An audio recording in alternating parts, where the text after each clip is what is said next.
right, Martin Foss here with Jason Serenier. We are awaiting the Unified Command. They're going to have a live press conference. And of course, I'm sure we'll hear from the parish president, Archie Chesson, along with others. And we will give you an update live here at approximately 11 a.m. And of course, this has been the cleanup that's been going on in Lafourche Parish and Bayou Lafourche for some time now. And we will get you any updates that we had from our latest briefing, which was yesterday, just to see how they're coming. From all indications, the crew has decreased a little bit, so we'll hear that officially from the parish president and others as we do this press conference. But once again, just an effort to keep you informed. We'll also ask the parish president about some safety factors. I know they have tried to stay ahead of the game as far as anyone going to them with their complaints about the oil near their home, or any questions about toxicity or anything like that. We'll definitely keep you informed on that. In the meantime, once again, if you hear some of that nail shooting behind us, they're building the new building. So just in case you're wondering, that's exactly what's taking place. Their old facility was damaged by Hurricane Ida. They'll have a new facility, hopefully finished by March of 2025. There you see some that will join us. We'll listen in now. Okay, this is the 2-minute warning. 2-minute warning we've just been given. So there you have it. This has been an ongoing saga. You've heard me joke, but I use the word joke sparingly because it seems like every time we've interviewed the parish president, Archie Chesson, over the years, he's had some major crises to deal with. He had COVID, he had Hurricane Ida, now he has an oil spill. He's pretty versed in disasters as we move forward. However, he wants to concentrate on bigger and more positive things here in Lafourche Parish, so we do feel for him because he spent a lot of his time with disasters. So we'll hear from him once again. He's been by the bayou side. So as you can see, a lot of these people have lived on that bayou side for quite some time. Full media ensemble on hand. All the New Orleans stations are here, so that'll be, this has been something that has captured the media quite a bit. And so it turned out to be a fairly nice day. Humidity down, although some people wouldn't say that. We'll also ask him about this impending storm and what it means. So now we'll go to the podium, the parish president of Lafourche. Everybody ready? We're good?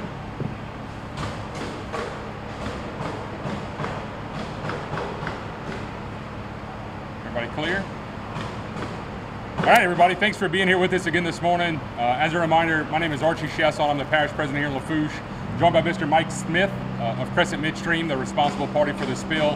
Happy to give you all an update of what's been going on over the course of the last week. As you guys will remember, about 8 o'clock on Saturday morning, we were made aware of an oil spill that made its way into Bayou Lafourche from the Crescent Midstream facility located here in Racine, Louisiana. Upon arrival, our emergency operations, along with Lafourche Parish Sheriff's Office, noticed some oil floating in the bayou.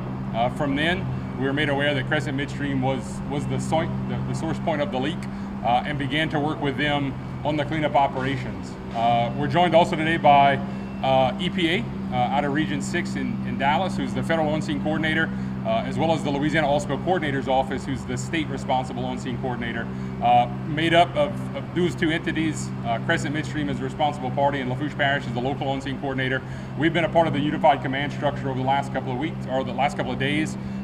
Very, very great group to work with. I can't say enough about EPA and LOSCO and what a great group they have been to work with, and all the ideas that have been coming across the table, and also the responsible party in Crescent Midstream has been a great group to work with, along with their contractors, ES&H and Forefront.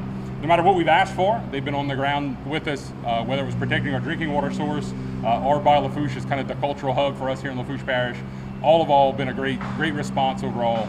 So now I'd like to turn over to Mr. Mike Smith to give you guys an update on the cleanup efforts, as well as some of the volumes of oil that's been recovered from the bayou. Mike?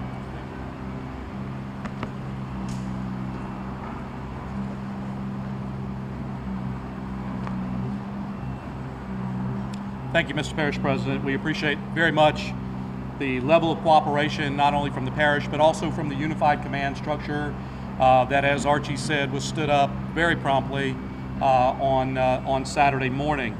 On behalf of Crescent Midstream and the Unified Command, my name is Mike Smith. I've been serving as the Public Information Officer. I want to thank you for, right off the top, for those who were able to visit with us today out on the water. I wish that we could have had every member of the press that had expressed interest out on the water today, but that was just not possible to have that large of a vessel. So we were able to assign a pool, and by now we've spread that information about how all of you can receive the video and photographs from the tour out on the water today. If you have any follow-up questions about that, please see me afterwards and I'll be happy to help facilitate that.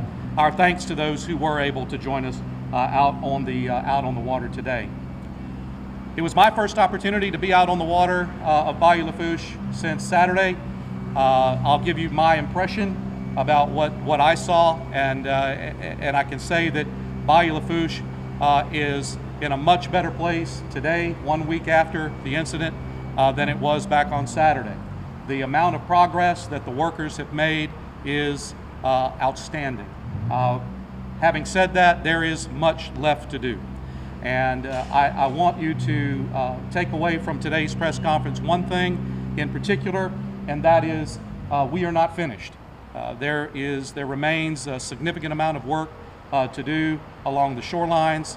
There remains a significant amount of work to do to continue to protect the water source, which, as we saw today, is very protected.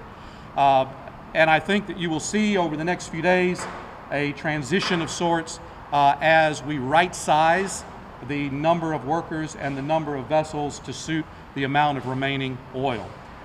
And if you just permit me, I'm going to go through a few key details along that line. Starting, of course, with our workers. As you know, we've been under heat advisories here. The working conditions out on the water are incredibly difficult. We have thankfully only suffered 3 minor first aid incidents since the start of this incident back on Saturday. Each of the workers were treated by medical professionals and released and returned to work immediately after that treatment. We continue to stress heat safety, and those of you that were out on the water with me this morning can attest. Even though we were there in morning hours and technically not when the heat advisory started, it certainly can get to you and get to you very fast.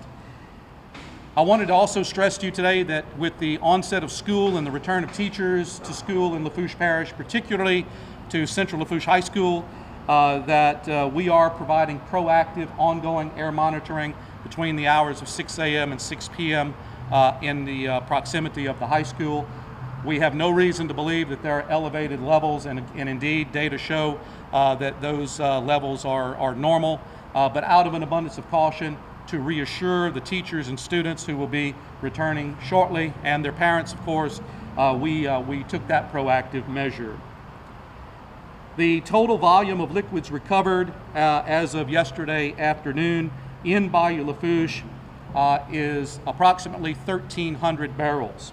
Now, you might ask yourself, why is that number larger than 820 barrels that were previously reported as spilled in this incident? Quite simply, that 1,300 barrel figure is a mixture of both the crude oil and water from the bayou that are collected at the same time. That volume is then taken away, measured, and separated, and accounted for very, very carefully. So I would encourage those that are listening and watching to always remember that the number of recovered volumes in barrels will always be higher than the amount of crude oil that was spilled because of the introduction of that water. I also wanted to announce to you today the availability of a website through the U.S. Environmental Protection Agency that will report those volumes on an ongoing basis. The website is very long, and I'm going to encourage you to grab it from the Lafourche Parish Facebook page, Lafourche Parish Government Facebook page. It was in our 5 p.m. report yesterday, but the short version of that URL is storymaps.rcep.gov storymapsarcgis.com, storymapsarcgis.com. You can find your way to it from there or get the exact link on the Facebook page that I mentioned. I want to encourage you to monitor that. It will be updated on a daily basis, and as are the air monitoring data as well. A few reminders. I would like to make sure that residents continue to join with us in reporting any oiled wildlife that they may see. Again, the phone number for that is area code 832-514-9663. 832-514-9663. I was very pleased that we did not see any oiled wildlife out on the water today on our visit. In regards to wildlife, we continue to have the 21 deceased species that were previously reported to you, and we also have the 3 species that are in captivity and doing just fine. That is 1 American alligator and 2 mallard ducks. Also, I'd like to make sure to remind the citizens of Lafourche Parish that the conservation advisory that was touched on by the parish president was lifted, and that was for all the customers of Lafourche Parish Water District Number 1, south of Louisiana Highway 182 bridge. In addition to that, the no-fly zone that remains in place by the Federal Aviation Administration. The bayou does continue to be closed to mariners from the Highway 182 bridge in Raceland to the Lockport Bridge. We did notice a robust presence out on the water today of law enforcement officials. In support are the Lafourche Parish Sheriff's Office and the Louisiana Department of Wildlife and Fisheries. Our media hotline will continue for an email address will continue for the foreseeable future. blmediarelations@gmail.com. That's blmediarelations@gmail.com. A couple of notes regarding the future dissemination of information. You may see it in the next several hours that the Unified Command has decided that it will stand down its in-person operations effective at the close of business today. However, let me stress that the cleanup on the waterways of Bayou Lafourche remains robust. And what I also wanted to make sure you realized is that even though the Unified Command structure is going to be shifting to a virtual format starting tomorrow, vigilance has not disappeared. There will remain a variety of both state, federal, and local officials available to respond if needed. I think what that signals to the citizens of Lafourche Parish is that the work inside the bayou is going quite well. And it's going well enough that the commanders have said that, look, we could stand down our ongoing Unified Command at the end of business today, move into this virtual posture, and still provide the same level of service that the incident requires at this time. In closing, let me just say and remind you that our Lafourche Parish Government Facebook page remains the official source of information for our Unified Command, even in the virtual setting. We will continue to put out the reports that you've become accustomed to on a regular basis, although you might also see those scale back to perhaps once a day going forward over the weekend and beyond.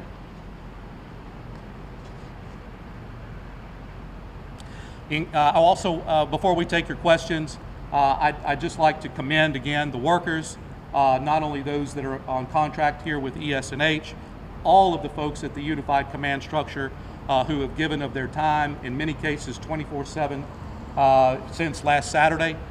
Without their assistance in some challenging conditions, we would not be as far along as we are. We are very pleased with the progress. The bayou is looking much better, but there still remains work to be done. With that, I'll pause and let you ask any questions for the parish president and me. Michael, can you specifically explain the operator error? What happened? What caused this? So the operator error was a result of our preliminary investigation. inside of Crescent Midstream. That investigation is being reviewed by our federal regulator, in this case PHMSA. PHMSA will return a broader finding on that in the next few weeks. For the viewers and listeners' benefit, I would give you this. That is, if there's an unfortunate airplane crash somewhere in the United States, there's always an initial cause, an initial cause that is spoken about. Sometimes it's pilot error, sometimes it's mechanical failure. But then the NTSB, the federal agency, always comes back within a few weeks and gives a more precise view on what happened. That's exactly where we are today with this particular incident. We believe it to be operator error as something that was a participant and a participating cause of that release. But the final ruling will come out by PHMSA in the next few weeks. Is there a valve left open? Our preliminary findings are that there was a valve left open inside of the facility, and that crude oil was allowed to escape in that way. That was one of the key findings of that preliminary, again, investigation. Archie, can I ask you a question about the any symptoms that you are getting from the residents in the area? I know some people have come forward. Can you describe some of the symptoms y'all are hearing about, and how are y'all being proactive in those regards? Yeah, one of the good things we did early on in the Unified Command Group was set up that phone number where residents can call if they had a personal or property issue. And we did. We got a few calls of people talking about their noses burning and throats hurting, headaches, stuff like that. But again, working with our federal partners who had air monitoring constantly happening, working with the private contractor that was brought in by the responsible party, all of those claims were found to be non-existent, right? And again, as Mike mentioned, we are going to have continuous air monitoring continue around Central Lafourche High School as those teachers come back on Monday, as our kids come back on Wednesday, just as a precaution, right? That will run from 6 in the morning until 6 at night, so it's there before the kids and the teachers enter school and after extracurricular activities are over with. But again, nothing has come back over those actionable limits. No things with volatile organic compounds, those VOCs that you've heard us talk about, or levels of benzene. All of those negative readings have come back. And again, if you visit that story map that EPA has put together, the link that's on the press briefings that we send out every day, you can see the actual zoom in and see the dots of where that monitoring has happened.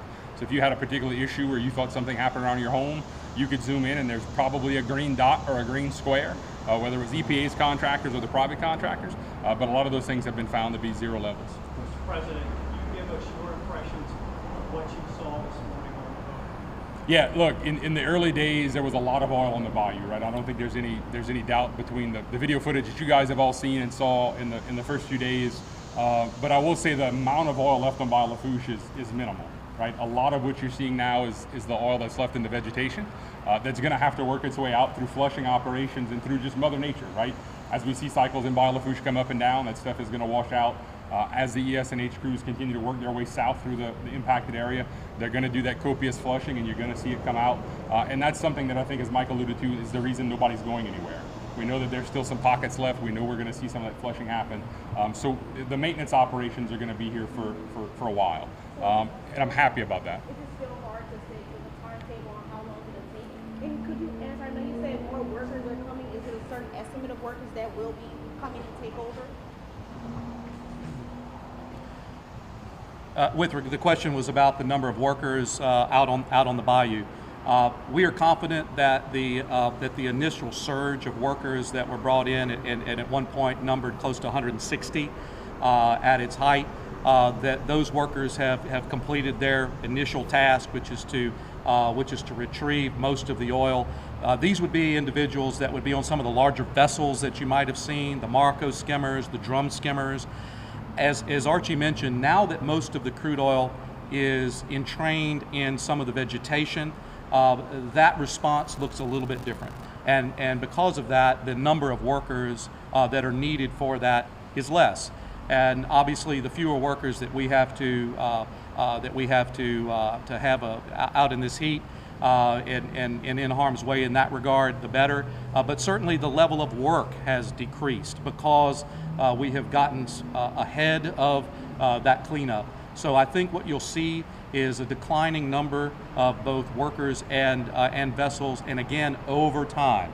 we're probably talking about a number of weeks that you'll see a lingering number of vessels and workers to do the types of operations that Archie was mentioning just now. Related to the gallons and barrels number you just released, I guess yesterday, but referenced today, do you have any estimate as to how much crude oil is comprised of that larger number? We do not at this time because there is there's a process that our regulators have that we follow, where the oil and water are separated and counted.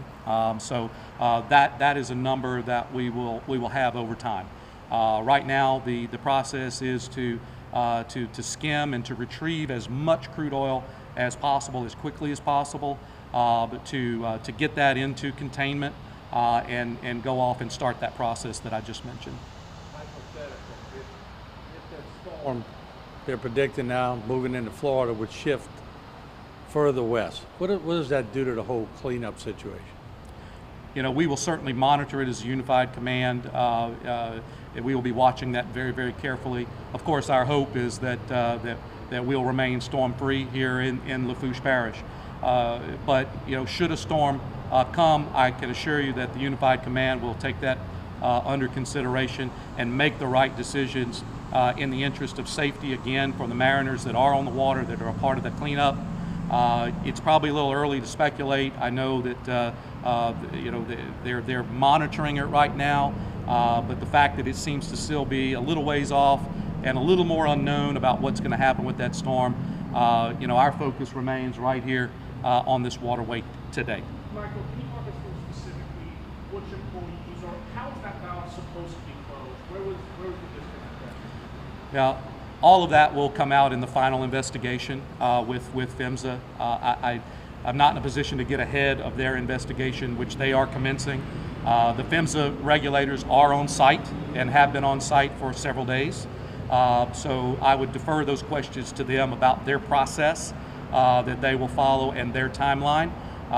When they've asked us for information, we have certainly provided it right away. In fact, we have employees that are embedded with them to provide them whatever they need as soon as they need it. So that's where we are today. Is it a one employee situation or did this involve multiple employees? Again, that will be up to PHMSA to help decide once they come out with their final investigation.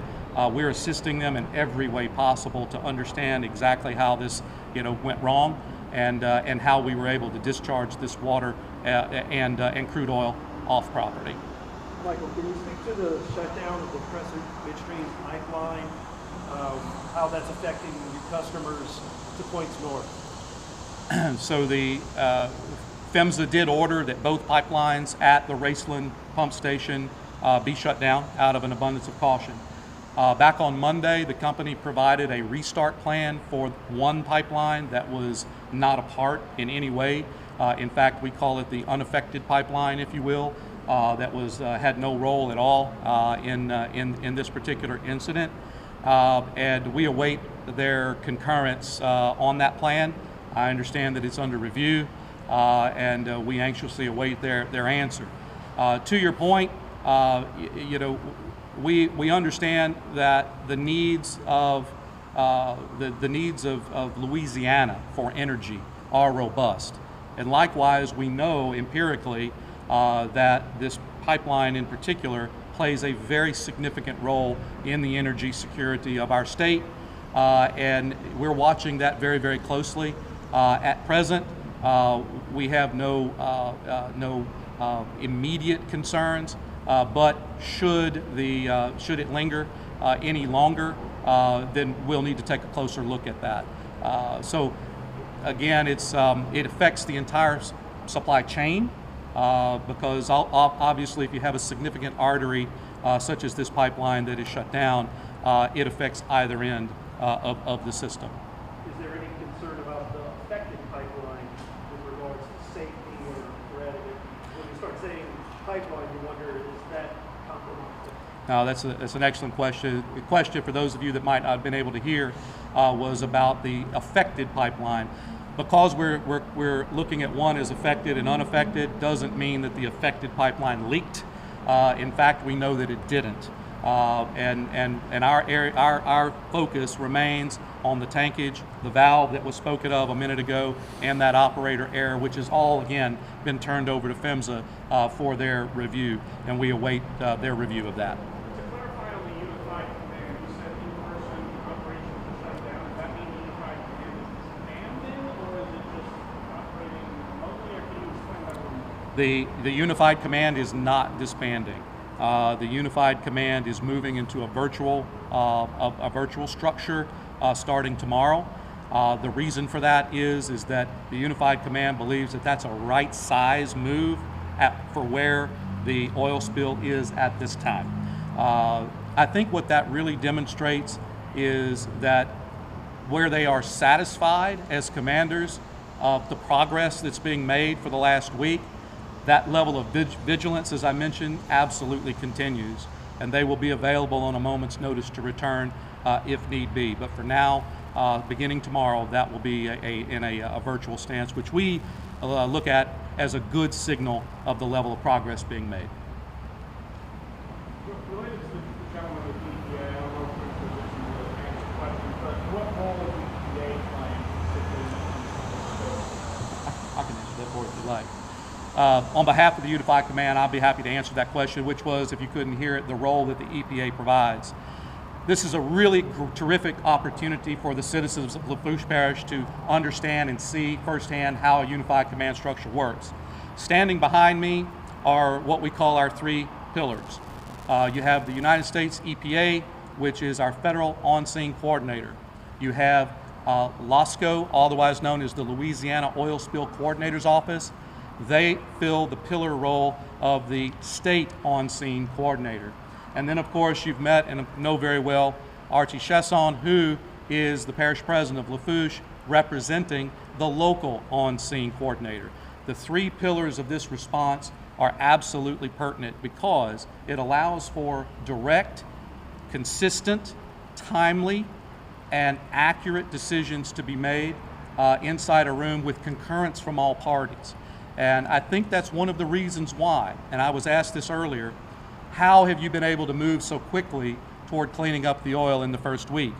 I give credit to that Unified Command structure and their ability to make decisions, deploy assets, and to determine precisely where to place those assets inside of Bayou Lafourche to be as effective as they have been. Any other questions? Let me turn it over to the parish president for a word of closing, and we will be available to you afterwards if you have any additional follow-up questions. Thank you. Yeah, thanks, Mike. Just as a reminder, a couple of key points that Mike touched on. The conservation order was lifted from our water district. The water intakes and the water system here in Lafourche Parish is still very safe to drink. As I've joked all week, I've made my coffee with it and took my medicine with it. So it's very, very safe for our residents to drink. Again, cleanup will continue. You're going to see some things start to ramp down, some vessels start to disappear. Our boat launch in Lockport will be used as one of the decon facilities as those boats come off the water. So we do have a portion of that area closed as well, just for safety of the residents and the boaters. So that'll be closed through the weekend as those decon operations start up and cease. But overall, great impression of the bayou today. Lots of work still left to go, but we're very hopeful in the coming weeks we'll get the bayou back to normal. So we thank you all for being here today, and God bless you. There you have it from Raceland, parish president just closing. And just a note of information, remember this is the same parish president that has gone through COVID with his parish. He's going through Hurricane Ida, and now he's going through the oil spill. So I can certainly say that I know the parish president would probably love to get back to having tourists come in to Lafourche Parish, focusing on that. They do a great job. Cody Gray and his arena of people do a great job getting people in.